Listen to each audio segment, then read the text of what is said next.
Welcome everyone. It's a fine day for a conversation. This is Pep Talk and I'm Tim Padgett. On Pep Talk we discuss the fine art of business, those intangibles, things like commitment, bravery, leadership, collaboration. So today I have Britten Follett with me. Britten is the president of the Follett Educational Foundation and also the director of marketing and communications for their K through 12 division. Previously, Britten was in broadcasting and journalism and went to the same school I did, SIU, Go Salukis. And today I wanted to talk a little bit about how you've brought that experience into what you're doing now, because I think it's fascinating, anyone who's brave enough to get in front of the camera and do well at it. You won an Emmy. So tell us a little bit about that. You know, I think my dad always said I needed to be a broadcast journalist, and I didn't really know what that meant, but it ended up being a great career. I spent 10 years in television news, and it allows you to learn something new every day, to meet people. I was an extremely shy teenager, even before that. I mean, my parents had to rehearse with me just to talk to someone. So TV kind of brought me out of my shell and, you know, allowed me to pull those creative strings that I think everyone has in them. And it was a great career, but a great career for a young person. And I found myself applying for jobs outside of television news. And at that point, I said, well, if I'm going to apply to corporate America, I guess I got to consider the family business. And Follett is a fifth generation family owned business. And so it kind of seemed like a natural fit for me. If I was going to take the plunge outside of TV and, you know, learn the business world, that was a good place for me to get my feet wet. But I would say I use the skills in television news on a daily basis. I think it's really important. I would hire a good reporter to be a marketer any day of the week, because you have to be accurate, you have to work fast, you have to be able to analyze complex stories and boil it down to a minute 30 and allow the viewer to then, you know, form their own opinion about a scenario. I also think I find the investigative reporter in me is always trying to find ways of doing things a little bit more efficiently in business. So I think everyone has multiple acts in their life, and I sort of passed on that act, and, you know, I get to play reporter a little bit at Follett because we do have an in-house video team, and I say I'm chief storyteller, not really marketing person, because when you're telling your customer stories, that's the most effective form of marketing. So I'm able to use all of those skills on a daily basis in my job at Follett. The chance to tell a story is always the best way in which you can share maybe some insight without saying that, I think you should do this. We do that with my entrepreneurs group, where we don't give advice, we share experiences, and you take from it what you want. Mm-hmm. The Follett Challenge, tell us about that. So right before I started at Follett 5 years ago, my dad had a wild hair and said, we're going to start the Follett Challenge, and we're going to have librarians make videos and tell the world what they do in their libraries. Because we know what they do, but they don't necessarily do the best job of telling their stories.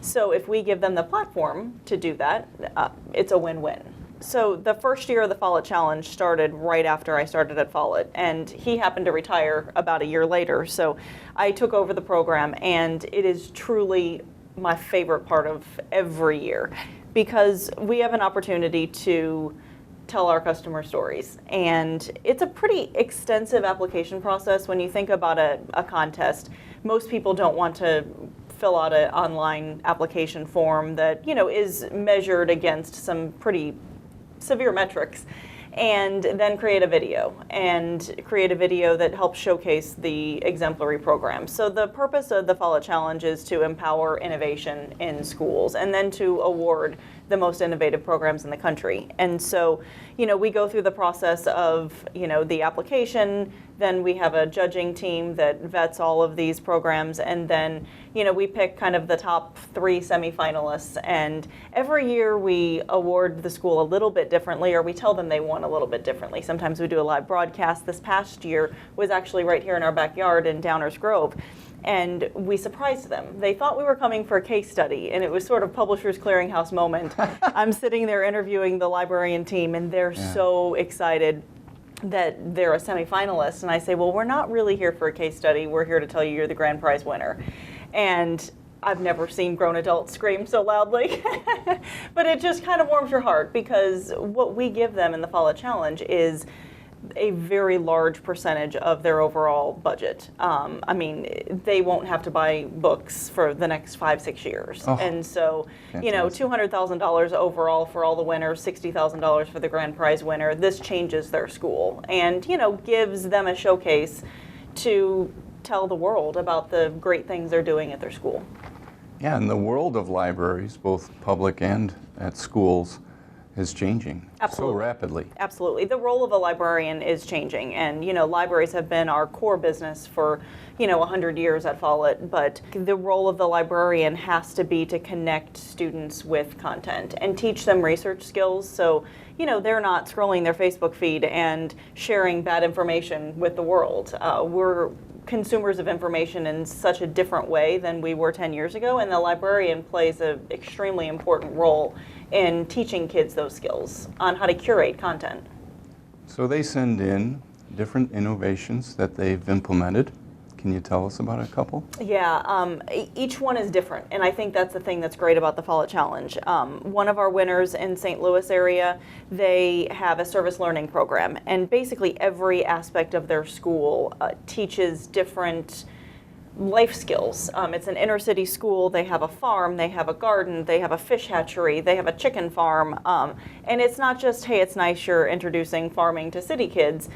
Their curriculum's actually built around these programs. So the science kids are out there studying the pollination, and the statistics kids are determining, you know, how many times the hummingbird is pollinating that flower. And so it's really woven within the curriculum. Another simpler but very effective program is the Million-Page Reading Challenge at another school just outside of St. Louis.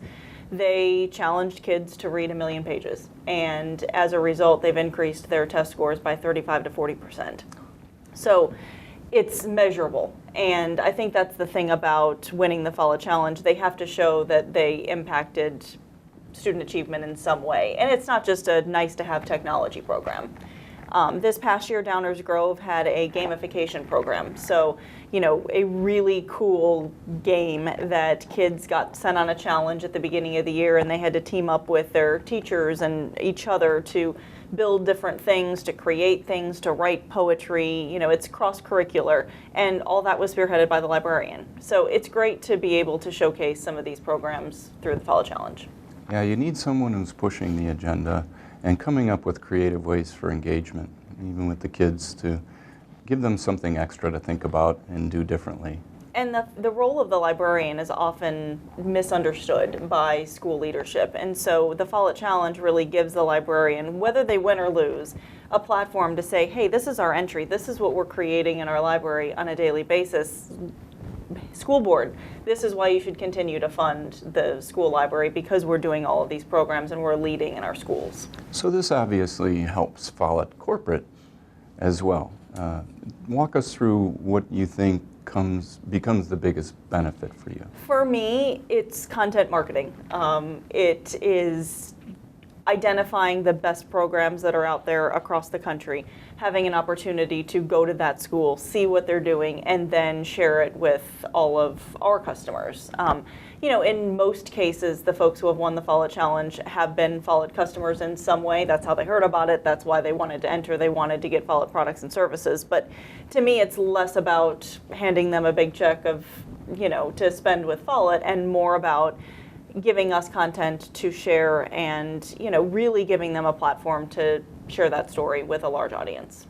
Yeah, sharing of best practices and methodologies that can quicken the adoption rate is fantastic. And in most cases, these are easy to implement. It's not as though you have to have a huge technology budget and iPads for every student to do something like this. The Million-Page Reading Challenge just requires paperback books. So what's on the horizon? What's going to be the next thing in the next 3 to 5 years? You know, digital is here, but it's not being adopted as quickly as you might think. You know, we are the #1 provider of digital content to schools and school libraries. Usage is probably our biggest struggle, because kids at this point still like that print book.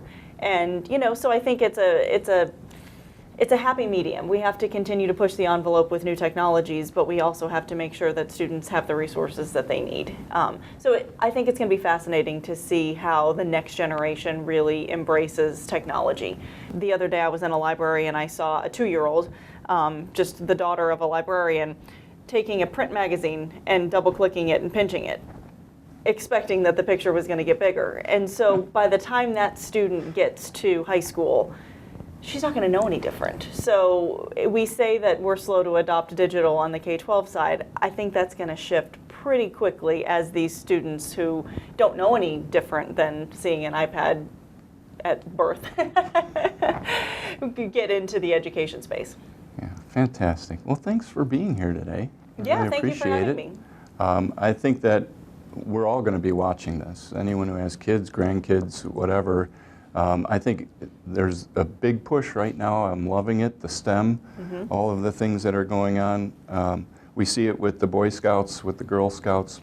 It's awesome. Definitely. Education is changing, and I'm happy to be a part of it. If someone wants to learn more about the foundation or Follett, how would they get in touch? Yeah, the Follett Challenge has its own website. It's www.follettchallenge.com, and that's where you can see all of the innovative programs that we've discussed. Overall, Follett Corporation is follett.com, pretty easy to find. And I'm easily searchable on LinkedIn, Facebook, Twitter. Skype me. Any questions, feel free. I'd be happy to connect. Thanks, Britten. Thank you.